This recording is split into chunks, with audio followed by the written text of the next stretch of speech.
अस्सलाम वालेकुम नाज़रीन। उम्मीद है कि आप सब लोग खैरियत से होंगे। इको खान रिव्यूज़ में आप सबको खुश आमदीद। तो नाज़रीन, ड्रामा सीरियल अदावत के आने वाले एपिसोड में आप देखेंगे कि मारिया का बर्थडे होता है और उसे गिफ्ट में असद नीचे वाला अपार्टमेंट गिफ्ट कर देते हैं और कहते हैं कि ये मेरी लाइफ पार्टनर के लिए मेरी तरफ से छोटा सा गिफ्ट है। ये बात बेबी बाजी से बर्दाश्त नहीं होती। वो कहती हैं कि अम्मी को कि असद ऐसा कैसे कर सकते हैं, वो भी आपसे बिना पूछे। वो बिना पूछे अपनी प्रॉपर्टी कैसे मारिया के नाम कर सकते हैं। आज तक उन्होंने हमारे नाम पे तो कुछ भी नहीं किया, उन्होंने हमारे साथ अच्छा नहीं किया। ये बात उसे बर्दाश्त नहीं होती। वो कहती है कि अब मैं इस मारिया को घर से निकलवा के ही दम लूँगी। लेकिन असद जब अम्मी के पास आते हैं और कहते हैं कि अम्मी आप बेबी को समझाएं, हर वक्त इनकसार से लड़ती रहती है, मारिया पे क्या असर पड़ेगा। बेबी कहती है कि अभी तो असद साहब की अरेंज मैरिज हुई है, लव मैरिज नहीं हुई। बेबी कहती हैं कि अगर हम इनकी लव मैरिज करवाते तो सारा दिन ये अंबर के कदमों में पड़े रहते। वो कहता है कि बेबी बस कर दो, अगर मेरी लव मैरिज हो ही जाती तो मैं पड़ा ही रहता उसके कदमों में। लेकिन अच्छा हुआ कि मेरी उससे शादी नहीं हुई, कम अज़ कम तुम्हारा पर्दा तो उठ गया है अच्छाई का। ये जो तुम अच्छे होने का सारा दिन नाटक करते रहते हो मेरे सामने, मुझे अब यकीन हो गया है कि तुम मेरी कभी खुशी चाह ही नहीं सकती। क्या कुछ नहीं किया मैंने तुम्हारी खातिर, अपनी खुशियाँ तक कुर्बान कर दी, लेकिन तुम जैसी बहन तो मेरी दुश्मनी बन गई। तुमने मुझसे मेरी तमाम खुशियाँ ही छीन ली और हमें भी तुम्हारे साथ मिली रही।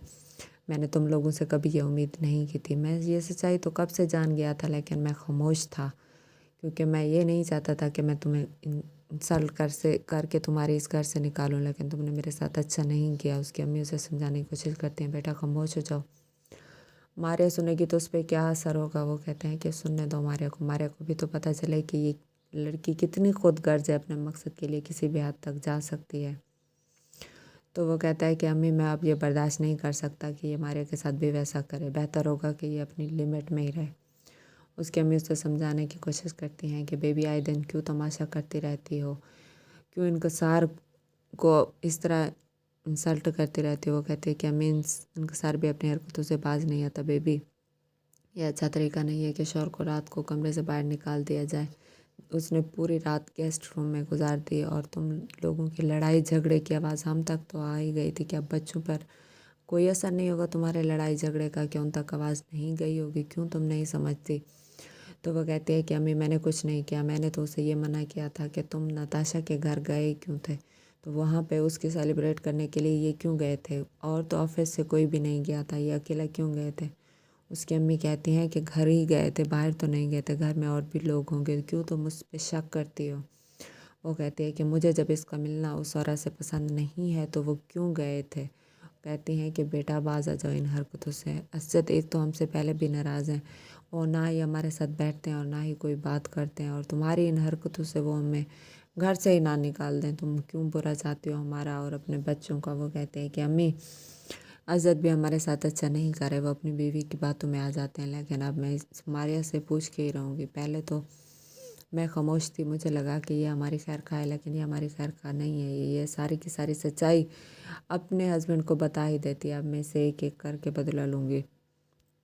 सितारा रिबा अपनी हरकतों से बाज नहीं आती। वो अमर से मिलने फिर चली जाती है। उसे मालूम हो चुका है कि अमर का खुद का बिजनेस नहीं है, वो अपने ससुर के बिजनेस को संभाल रखा है उसने, और वो मैरिड भी है। लेकिन वो अभी तक ये नहीं समझ पा रहा कि अरीबा के साथ वो क्या करे। लेकिन अरीबा भी अपनी हरकतों से बाज नहीं आने वाली। वो फौजा से मिलने चली जाती है, लेकिन जब उसकी मुलाकात रास्ते में अम्मा से होती है, वो कहती है कि मैं अब तुमसे शादी नहीं कर सकती। वो कहता है कि क्यों, लेकिन अभी तुम मेरे अंगूठी रख लो अपने पास, हो सकता है कि कभी तुम्हें मुझ पे तरस आ जाए और तुम मुझसे शादी कर लो। वो कहती है कि क्यों, तुम मुझे सरेआम बदनाम करने पे तुले हुए हो, मैं तुमसे शादी नहीं कर सकती। वो कहता है कि देखो रीबा, किस्मत ने हमें एक बार फिर से मिलने का मौका दिया है।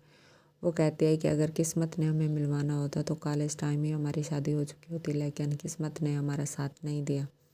अब मैं दोबारा तुमसे शादी नहीं कर सकती, बेहतर होगा कि तुम मेरा पीछा करना छोड़ दो। लेकिन वो है अपनी हरकतों से बाज नहीं आता। वो उसे अगवा करवाने की कोशिश करता है ताकि वो उससे डिवोर्स पेपर पे साइन करवा सके और दोबारा उसे शादी कर सके। लेकिन अरीबा ऐसा नहीं करेगी, क्योंकि वो ये अब समझ चुकी है कि वो एक बच्चे की माँ है और वो अपने शौहर को धोखा नहीं देख सकती, क्योंकि अब उसे عمر کی اصلیت کا بھی پتہ چل چکا ہے۔ تو ناظرین یہ سب آپ دیکھیں گے آنے والے ایپیسوڈ میں، اور اگر ابھی تک آپ نے میرے چینل کو لائک اور سبسکرائب نہیں کیا تو کر دیں، تاکہ مزید تمام آنے والی ویڈیوز آپ دیکھ سکیں۔ تب تک کے لیے اللہ حافظ۔